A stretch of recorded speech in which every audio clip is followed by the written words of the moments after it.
našu prednášku, ktorá má názov Pravidlá na rozlišovanie duchu. Teraz sa už budeme nejako konkrétnejšie. Tam boli akoby také všeobecnejšie zásady a teraz budeme také nejaké konkrétnejšie veci riešiť.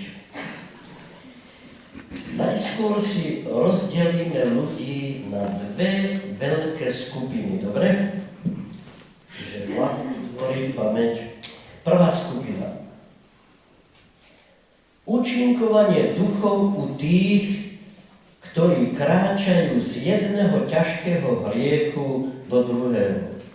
Čiže máme tu ľudí, ktorí kráčajú od jedného ťažkého hriechu k druhému.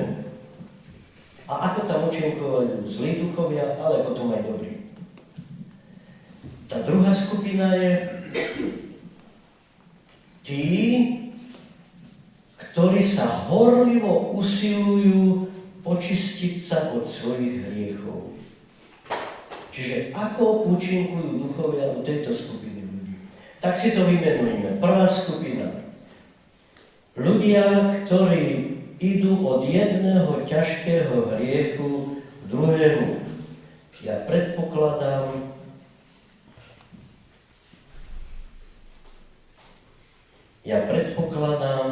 že my do tejto skupiny nepatríme, ale my skôr patríme do tej skupiny, ktorí sa usilujú horlivo očistiť od tých hriechov a sú na ceste, chcú byť na ceste k lepšiemu, áno? Alebo prinajmenej ozaj, ale k lepšiemu, áno? To vždycky, ako si sa túžime, však vždycky zo spovednice tak odchádzate, nie? Chcem sa polepšiť, že? A je to pravda. Ja to nepodceňujem, tieto slova, nespochybňujem. Čiže máme tie dve skupiny v hlave, tak sa budeme teraz venovať tej prvej skupine. Ako pôsobia duchovia u tých, ktorí kráčajú z jedného ťažkého hriechu do druhého. Účinkovanie duchov. A rozdelíme si to, ako v tejto skupine ľudí účinkujú jednak zlí duchovia a jednak dobrí duchovia. Pani učiteľka, počuli ste, čo som hovoril? Tie dve skupiny máte pred sebou? Dobre. Tak ako účinkuje zlý duch v tejto skupine ľudí, ktorí idú od jedného ťažkého hriechu k druhému?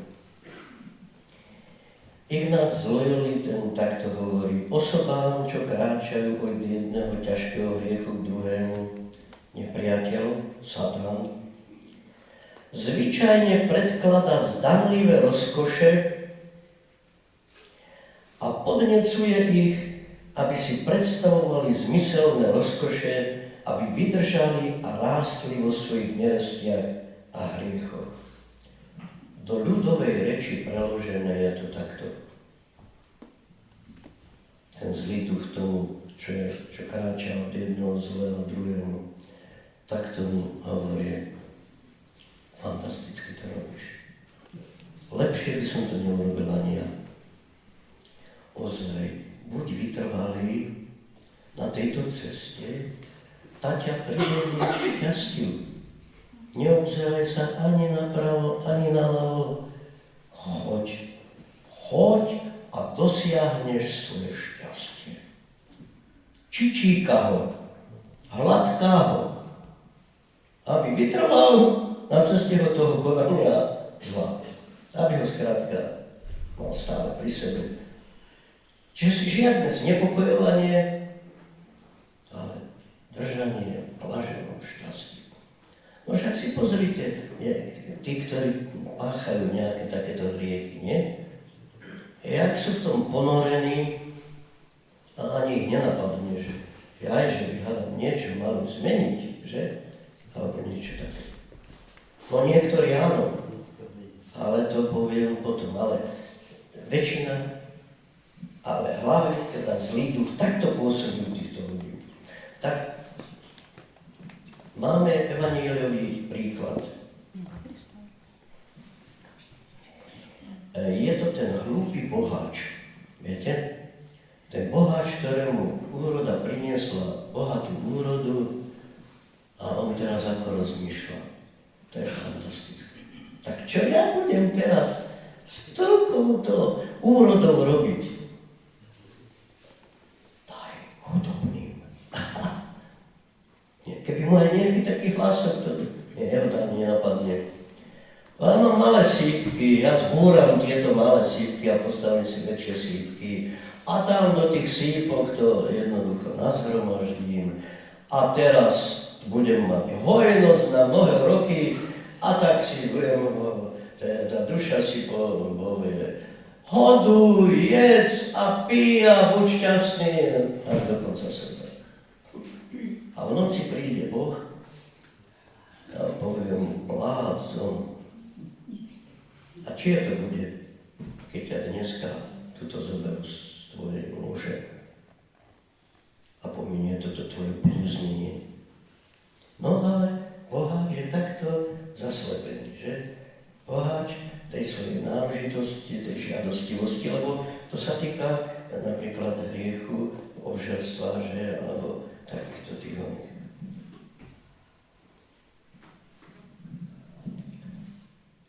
Cieľom ozaj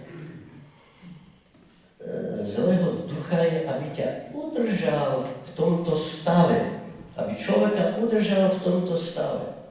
A ten človek ešte si dokonca, a tam sa používa taký pojem, tento svoj hriech napríklad racionalizuje.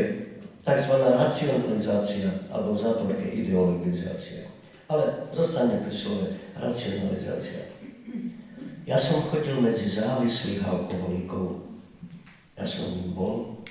Mali sme terapie. A teraz tam boli rozličné otázky. A jedna z otázok bola, a prečo ste vlastne pili? A jeden pán z takých kopaníc, nedaleko Nového Mesta nad Váhom, ten hovorí, ja keď som si vypil, ja som sa cítil ako prezident Spojených štátov. No vtedy nebol Trump, tak neviem. Ale jednoducho, čiže on si racionalizuje. Napríklad, kto si ešte racionalizuje svoje pitie, alebo ako si racionalizuje alkoholik svoje pitie. Doma mu hovoria, nepij, nevieš, že ti pán doktor zakázal. A on hovorí, čo pán doktor mne zakázal, a on nepije? Však aj pán doktor pije. A keď pôjdeš na spoveď, čo povieš pánovi farárovi? No prosím ťa, pán farár, však ten každý deň pije víno.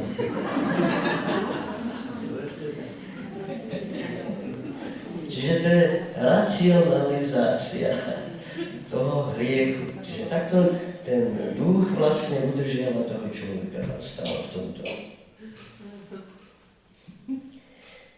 No a ešte sú tam potom aj taká mystika hriechu, že? Čiže dokonca až dáva nejaké sveté, také nejaké ciele, že? Tomu, čo robí napríklad. Niekto kradne. Viete, že jedni z najväčších krázlov, zlodejov poriadajú charitatívne bankety. No lebo, aby si učičíkali svedomie, no tak dávajú na charitu, nie? A majú z toho ešte aj benefit, nie?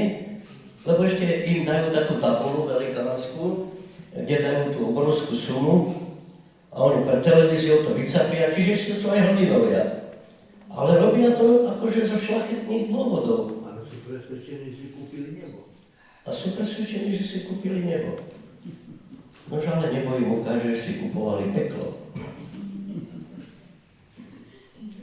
Takže to je takzvaná zase mystifikácia, alebo mystika hriechu.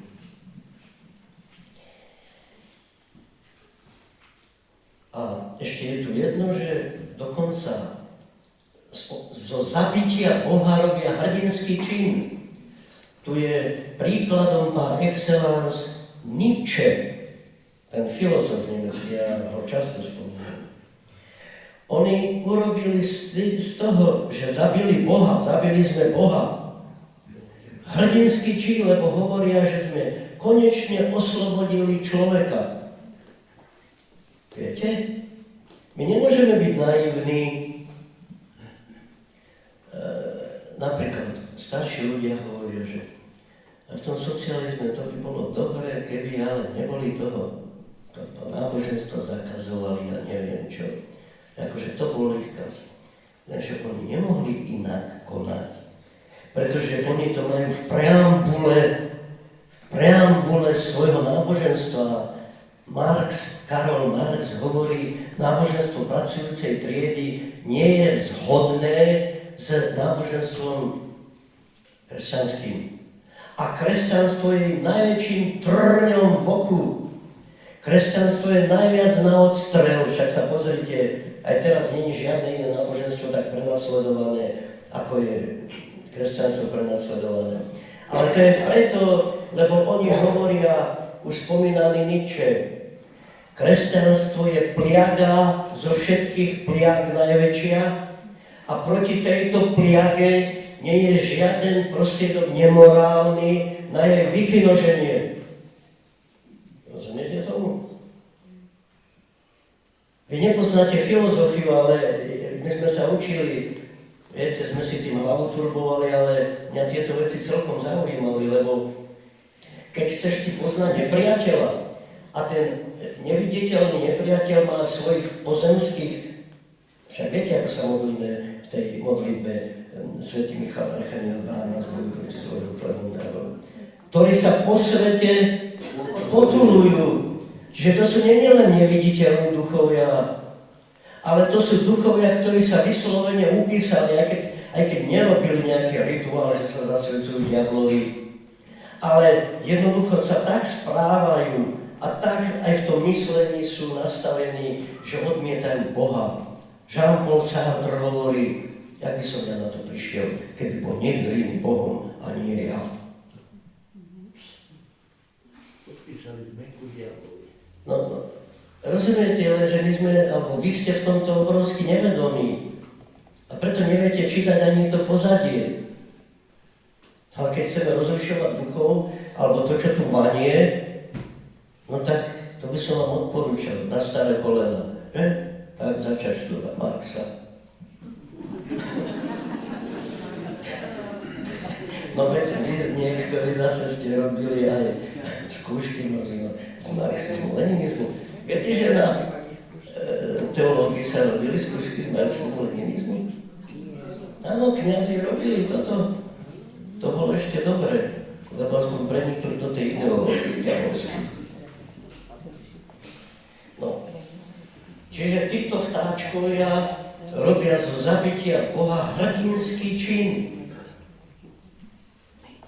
Dobre, tak sme stále pri prvej skupine. Hovorili sme si, ako pôsobí zlý duch. Teraz si ideme hovoriť, ako v tejto skupine u ľudí, ktorí idú od jedného ťažkého hriechu k druhému, ako tam pôsobí dobrý duch. Tak pozrite sa, ten, čo robil, hladil, či číkal, dobre si na to.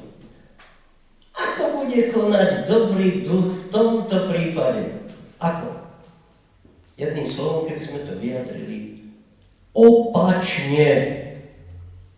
Čiže pokým henten ťa hladil, tento bude s tebou šarpať. Dobrý duch bude s tebou triasť. Čo si myslíte? Výčitky svedomia. Horenie v hlave, jak ja som to zažíval. No keď ma chcel vytrhnúť Boh a prostredníctvom aj toho dobrého ducha z toho pekla, z tých reťazí, z tých okov, do ktorých som bol jednoducho uväznený, no tak musel pekný proces som urobiť. Nečičíkal ma, ja aj Pálko, alebo vtedy som sa ťa Gabriel nemohol. Ja aj Pálko, prepáč teraz ťa troštičku tak znepokojil. No znepokojil ma troštičku, nespadol s ťou všelijakými harmatancami a neviem čím. Ale chvála Bohu za to. Čiže Áno, preto sa zase nečudujte, no, že niektorí, ktorí sa z toho dostať, alebo Pán Boh chce, aby sa z toho dostali, tak vidíte, že sú nejako znepokojovaní a šarpe to s nimi, že? A ja napríklad som nemal hneď ani miesto vojsť do kostola, lebo to zase ten zlý duch mi vtedy nedovolil, že? Keď som chcel, to už je potom tá cesta k tomu lepšiemu. Takže ale tu je zásada, že ten dobrý duch pôsobí opačne. Áno, hryzie, svedomie znepokojuje. Výčitky svedomia sú prirodzenou reakciou duchovnosti človeka, ktorý v stave hriechu nie je už samým sebou. Sú prirodzeným hlasom, viete, tým, čo som hovoril, že v hlbine, v svätyne nášho srdca, našej bytosti je to zlaté jadro, to, čo bolo do nás pri tom stvorení zasiaté. A veď ja, keď som bol maličký chlapec, však ja som po svätých veciach túžil. Viete, aký som ja mal predstavu o čistote? Kto mi bol vzorom čistoty? Čo si myslíte? Panna Mária. Keď ste vedeli, jak som sa ja ako chlapec rozprával kedysi. Však mne sa najskôr vysmievali, keď som prišiel na strednú školu do Trenčína, že ja ani zahrešiť neviem. A potom som sa aj vyrovnal. Možno aj prekonal ich niečo. Ale čiže to dobro vo mne, to bolo a nemohlo to tam zničiť ani to, čomu som podľahol následkom neopatrnosti mojej. Jak pri tej šachovej hre, viete. Ale nebol koniec, že, tej šachovej hry. To svetlo svietilo, že, z toho hora. Ten anjel dobrý stále bdel nado mnou a Pán mi ho posielal na pomoc.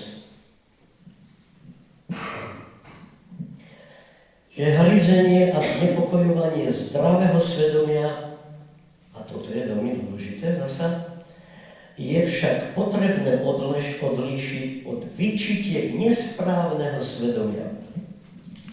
Viete, lebo on má všelijaké možné páky, ten zloduch.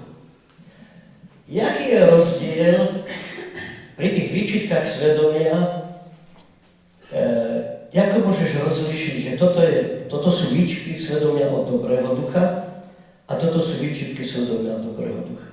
Viete, aké je ten základné kritérium? Dobrý duch spôsobuje, že nikdy pri tých výčitkách nestratíš nádej. Pri zlých, pri pôsobení zlého, ten ťa vedie k zúfalstvu. Biblický príklad, aj Judáš ľutoval, nie? Aj Judáš mal výčitky svedomia. A kam ho to viedlo? K obeseniu sa. K zúfalstvu. Peter, apoštol, sa nedopustil menšieho hriechu. Stratil nádej? Nie. Prepadol zúfalstvu? Nie. Šiel k Ježišovi. A Ježiš, keď sa ho pýtal, máš ma rád? Mám ťa rád. Čiže, keď máš aj výčitky svedomia, máš tak nádej. Viete, lebo ja keď som chcel ísť napríklad po môjom obrátení, potom na sväté prijímanie, no tak jaká je taktika zlého ducha? Jaká? No oddeliť ťa od Boha, nie? Aby si tam nešiel. Tak ti spôsobuje trasenie nôh, tak ti spôsobuje krútenie hlavou, že si myslíš, že pokým prídeš tam k tomu oltáru, že spadneš na zem, že sa tam zrútiš, ty sa hanbíš, nie? Tak chce ťa tam. A potom ti našeptáva také myšlienky. No ty takýto hriešný. Chce ti zobrať tú nádej skrátka, aby ťa oddelilo od Boha. Dobrý duch ti dáva nádej. Ale aj ty musíš sa niekedy vzoprieť týmto všelijakým nápadom, jak som povedal, musíš sa mu vzoprieť a povedať mu, Ja tam pôjdem a práve preto, že som taký niktož a práve preto, že som taká nula, pôjdem na to sväté prijímanie, pretože keď som nula, to znamená, že ja potrebujem silu a ja ju od nikoho iného nedostanem, len od toho Krista, ktorý sa o tom sami v tom chlebe ponúka. Понятно?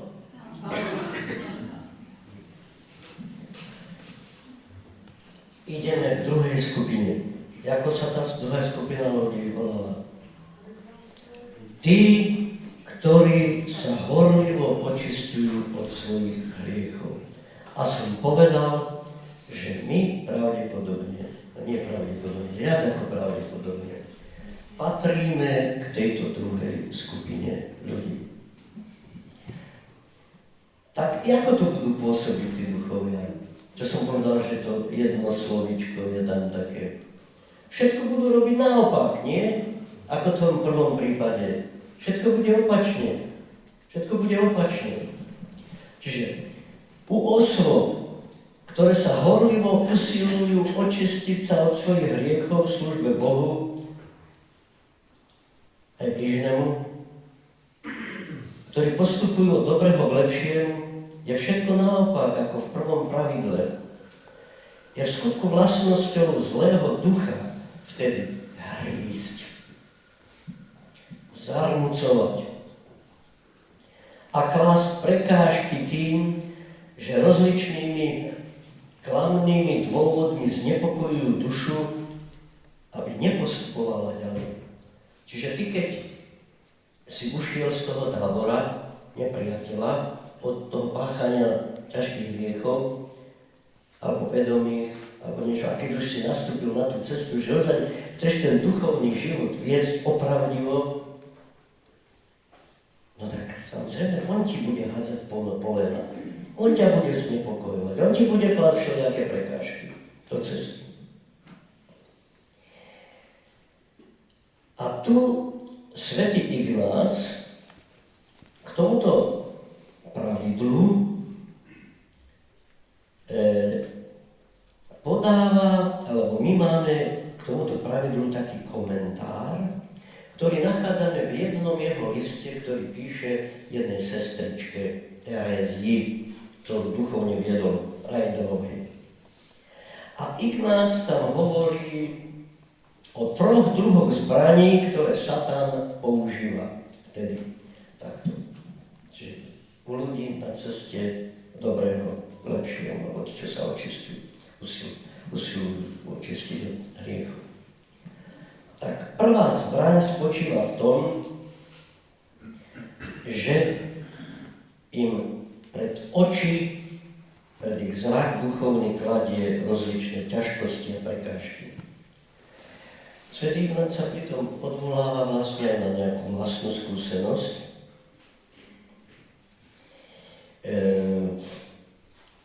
lebo sa s týmito ťažkosťami stretávajú a často práve tí, ktorí sa vydajú tak horlivo na tú cestu spásy, tak napríklad Ignác sa začal tvrdo postiť. Viete? Až mu to trošku zdravie oslabilo. No my máme medžugorské posty, neviem, aké posty. A teraz mu ten zlý duch tak nejako našepkával. Ignác, ty sa chceš, si predstav, že teraz sa postíš mesiac, že? A už ti to robí nejaké problémy, ako pol roka sa postíš. A si predstav, že celý život sa budeš teraz takto postiť. Alebo celý život sa budeš teraz takto zapierať. A nebudeš mať čas, ani sa možno trochu zabaviť. Takže skrátka, takýmito úlisnými nejakými otázkami alebo niečo také ťa chce teraz odviesť od toho postu. Že skrátka, predstavuje ti ten duchovný život, že bude pre teba veľmi ťažký a možno niekedy až neznesiteľný. Máte nejaký taký podobný pocit niekedy?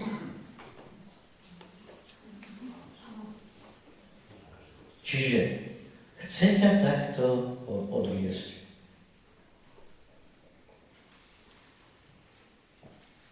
Ale čo nespomenie vtedy tento zloduch? Čo nespomenie? Veď čo s duchovným životom sú spojené len ťažkosti?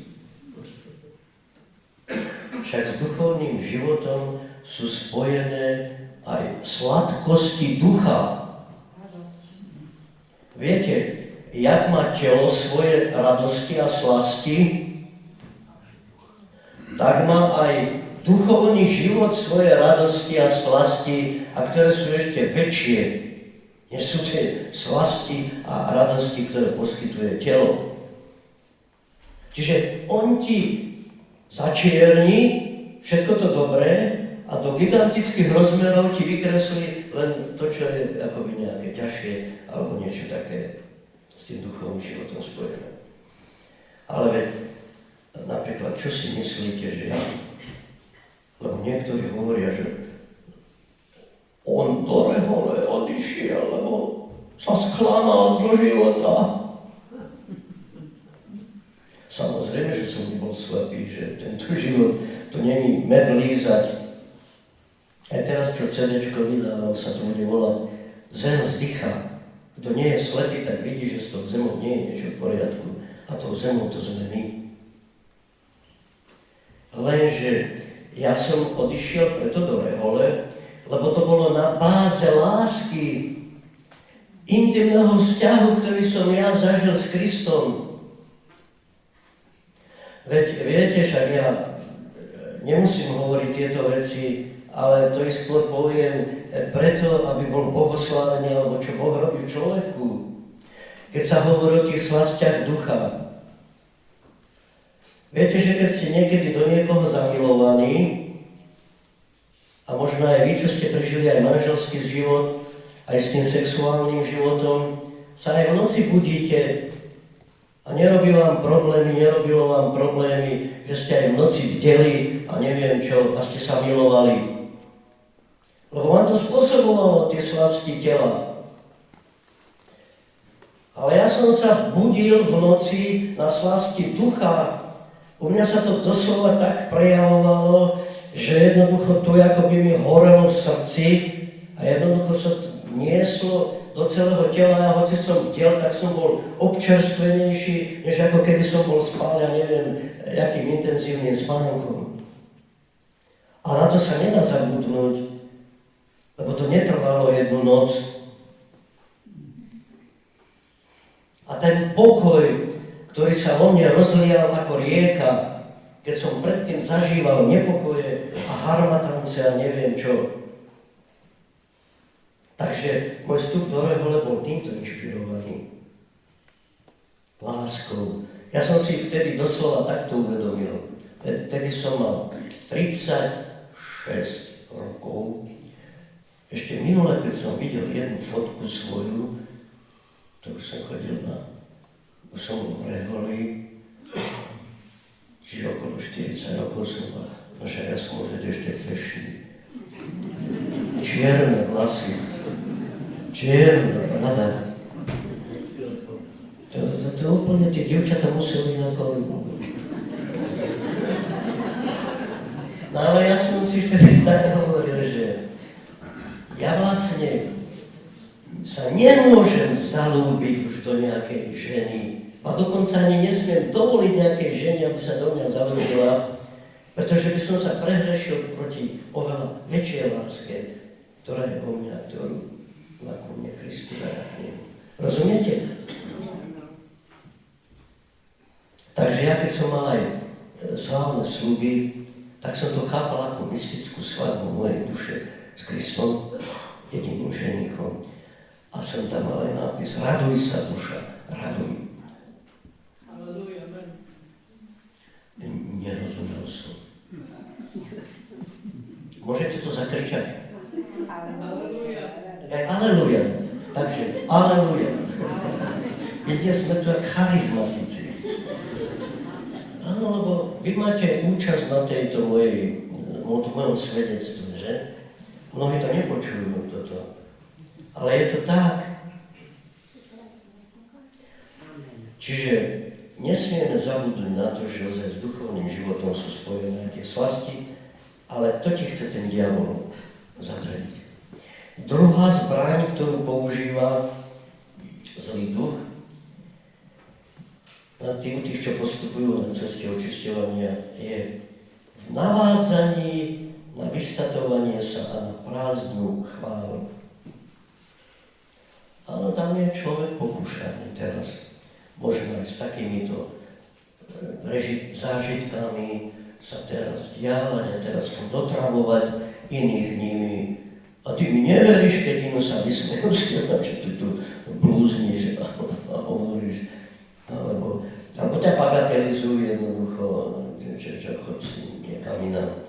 Alebo teraz furt, a keď ja idem, tak ja to poď aj ty a musíš ísť a neviem čo, rozumiete, také nejaká teraz sa vystatovať, čo ja všetko som zažil.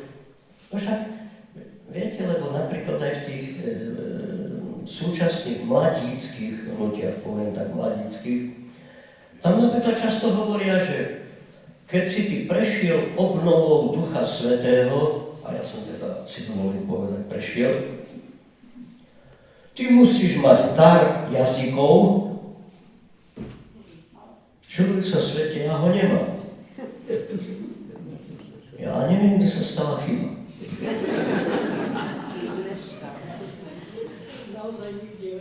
Ale, pardon, dúfam, že nezabudnem, že som hovoril, ale keď som už učil náboženstvo vo Filakove, a tam je dosť Rómov, a raz som si nevedel s tými osmatmi poradiť.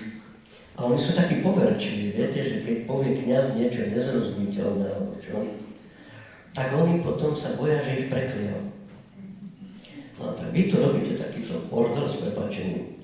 Tak ja som rozprostral ruku a v jazykoch asi.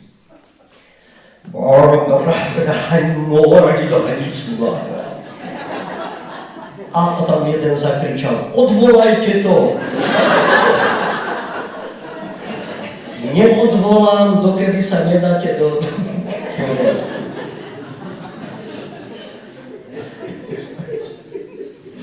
No, takže áno, že ako by si mysleli títo niektorí, ktorí sa pohybujú v tých veciach, že musí mať človek nejaké mimoriadne dary, áno, dar jazykov, dar prorokovania, dar uzdravovania a tak ďalej.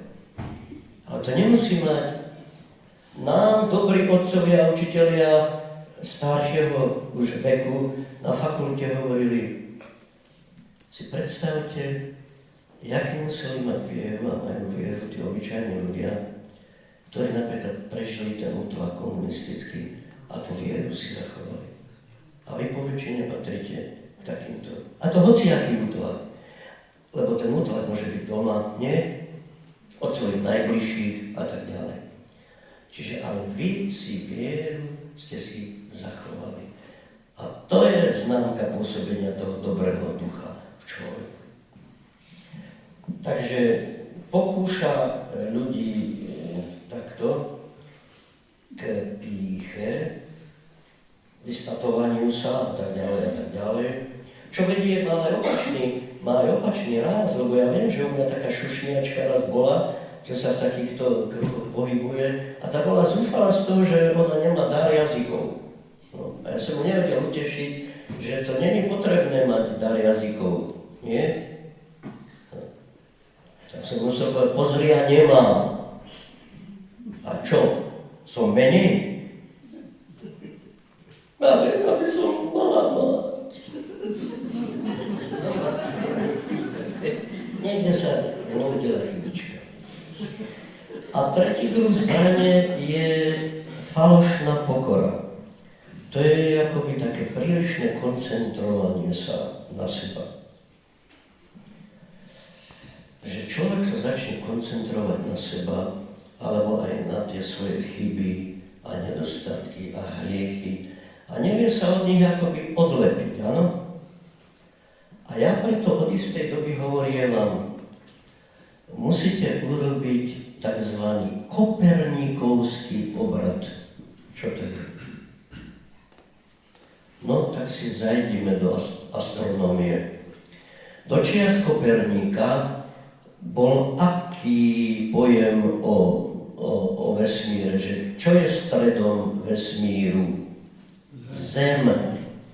Preto sa to volalo geocentrizmus. To bolo od Ptolemaja, ešte od staroveku.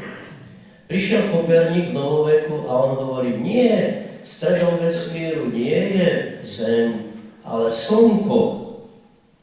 Za tomu hovorí heliocentrizmus. Čiže Slnko je stredom vesmíru a okolo neho obiehajú tie planéty. A ja preto hovorím, že takýmto ľuďom, ktorí sú zameraní na seba, však aj sebe som si to musel povedať, musíte urobiť koperníkovský obrad. Čiže vy, keď teraz furt sa pozeráte len na svoje chyby, na svoje hriechy, na svoje nedostatky, tak vás to ponára len do seba a do tých svojich chýb. Čiže praktizujete, obrazne povedané, ten geocentrizmus duchovný, áno, ale začnite praktizovať heliocentrizmus, urobte stredom svojho duchovného vesmíru Boha, Ježiša Krista, práve Slnko. A keď vy sa aj pozeráte na svoje hriechy, nesmiete sa dívať na ne bez tohoto pohľadu na Krista, na to Slnko práve, ale na pozadí, čiže musí tam byť to Slnko a na pozadí toho Slnka smiete sa pozerať na tie hriechy, lebo tam budete mať potom nádej, tam budete mať potom pohľad pravý aj na svoje hriechy. Nebude vás to viesť do toho zúfalstva, ale bude vám to dávať stále nádej. To je jeden druh poničenosti, falošná pokora. Že furt si myslí človek, ale bohužiaľ sme niekedy tak furt drvení. Furt sa dívaj na svoje hriechy, ale svoje nedostatky, ale neupozorní sa, že cez Boha. A potom ešte takáto jedna falošná pokora. To si dovolím jednu sestričku spomenúť. Sestrička slúžila na vrátnici. A mala tam aj také dievčatko, také maličké. A viete, ako to býva s malými deťmi? Malé deti sa hrajú, že? Akože zdá sa, že nič nepočujú a predsa všetko počujú, nie? Všetko registrujú. A teraz, samozrejme, do toho kláštora chodia rozličné návštevy. A tak tej sestričke sa prihovoria a hovoria, sestrička, jaká ste vy, taká uslužná. A stále sa tak usmievať. A sestrička, ale kdeže, ja som taká lenivá a ja vôbec nie som uslužná. A ja ani nie som pokorná, ako hovoríte. Nie, ja som taká. Dobre, toto sa opakuje, že každý deň. Ale teraz príde pán biskup. Pán biskup sa rozhliadne po vrátnici a on si všimne tamto dievčatko. Tak on sa neobratí na sestričku. A on sa obratí na dievčatko. Dievčatko, tak čo, aká je tvoja pani? No dievčatko opakuje len to, čo počula, nie? Ona je taká lenivá. A ona je taká neochotná. A ona nie je vôbec pokorná, jak sa vám to zdá. A tedy sestrička ako keby do nej pichol. Nie, pán biskup, to nie je pravda.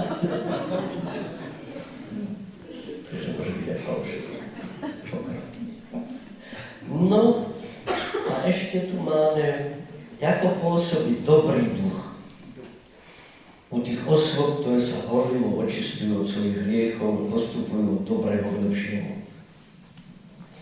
Vlastnosťou dobrého ducha je dodávať duši chuť a silu, útechu, slzy, ale nie zúfalstva. Vnúknutia dobré a pokoj, všetko obľahčuje a odstraňuje všetky prekážky, aby v konaní dobra postupovala tá duša dobre. Čiže Boh je Bohom pokoja a nie zármutku. Ak sa teda človek s pokorou dvíha od dobrého k lepšiemu, tak vnútorné nepokoje, ktoré sa v ňom rodia, nepochádzajú od Boha, ale od zlého ducha. Človek, ktorý postupuje v očisťovaní sa od svojich hriechov, je vydaný ešte mnohým skúškám, to je samozrejme. Náruživosti, z ktorých sa len sotva vymanil, dávajú o sebe vedieť, najmä v kritických chvíľach. V únave z boja so žiadosťami tela znovu obrátený človek sa vracia alebo je pokúšaný vrátiť sa k rozkoši alebo k tým žiadostiam tela. To si samozrejme musíme byť vedomí, lebo viete napríklad obraz Izraelitov. Takáto je pravda, že to, čo je napísané v písme svetom o Izraelitoch, to je obraz každého z nás. Izraeliti, to, čo sa píše, tam to nie sú dejiny len izraelského národa, ale to je obraz dejín každej našej duše. A teraz si predstavme, že tí Izraeliti vyšli z egyptského zajatia, tam cez to Červené more, keď prešli, to bola chvíľka, nie? Ešte za mimoriadnych okolností. Pomoci Božej. Ale teraz prišla 40-ročná púšť. A tam čo? Na tej púšti. Viete, že najväčším nebezpečenstvom neboli ani tí hadi, ani škorpióny, alebo niečo také. Ale najväčším nebezpečenstvom bola spomienka na to, že v Egypte mali plné hrnce fík, cibule, cesnaku, kapustu, bôry, zeleniny najrozmatinejšieho druhu. A tu na púšti jedli čo len? Ktorá im liezla krkom. Jednotvárny, a čo je pred obrazom manna? Božieho chleba, Eucharistia. Tak si predstav, aj ty vyjdeš z Egypta, čiže si vytrhnutý z toho hriešného jakého života, dáš sa na cestu svetosti. Nožná, že aj tam to je, vlastne celý náš život to je cesta púšťou do zaslúbenej zeme. A najväčším nebezpečenstvom nebudú pre teba ani možno nejaké škorpióny a hady, nemajú akúkoľvek podobu, aj ľudskú a neviem čo. Ale možno únava z jednotvárnosti, aj ty si možno niekedy, aj niekto z nás si môže možno pozdechnúť. Zas len tá manna. A nič iné.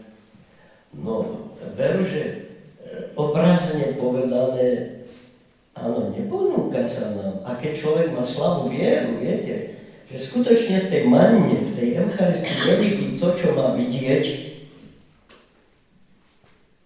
veru sa mu môže zdať ten život ťažký. Takže preto musíme stále tú vieru, že udržiavať a skutočne vidieť, stále vidieť a neklesať na duchu. Však preto Pán Ježiš hovorí, modlite sa a bdejte. A niekedy veľmi musíme zápasiť tvrdšie, že? Lebo ten diabol bude s tebou a proti tebe bojovať. Ale čiže on ti harmatánce spôsobuje, chce ťa znepokojiť, ale dobrý duch ťa povzbudzuje. Kráčaj s vytrvalosťou. Nenechaj sa odradiť. A bude ti dávať aj príklady svätých, ktorí tiež tak museli bojovať, nie? Však svätí všetkým týmto prechádzali. A potom ti aj tie útechy alebo spomienky na tie krásne chvíle. V duchovnom živote sa odporúča, viete čo? Napríklad niekedy si urobiť nejakú modlitbu alebo meditáciu. Vrátenie sa do Galilei. Čo to znamená? Kde boli apoštoli povolaní? V Galilei. Tam boli začiatky ich líbaniek, ich ľúbosných začiatkov s Ježišom Kristom. Však čo to muselo byť pre nich, si predstavte. Keď apoštol Ján, ktorý napísal Evanjelium 90 rokov, v roku 90, a tá udalosť sa stala pred 60 rokmi, keď sa prvýkrát stretol s Ježišom, a on si zapamätal ešte hodinu. Však to sú chvíle, rozumiete, to sú chvíle, na ktoré sa nezabúda. A preto sa aj v písme hovorí veta, navráť sa k svojej prvotnej láske alebo horlivosti. A preto tá meditácia, ktorú vám odporúčam, vráťte sa do začiatkov, vtedy, keď ste sa s Pánom možno stretli a ste prežili tie krásne chvíle s ním. Áno, vidíte, toto sú tie modlitby osobné, kde možno načerpáte viac, ako keď budete opakovať len nejaké slova.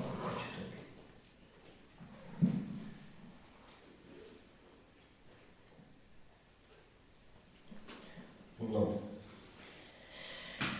milovaní bratia a sestry,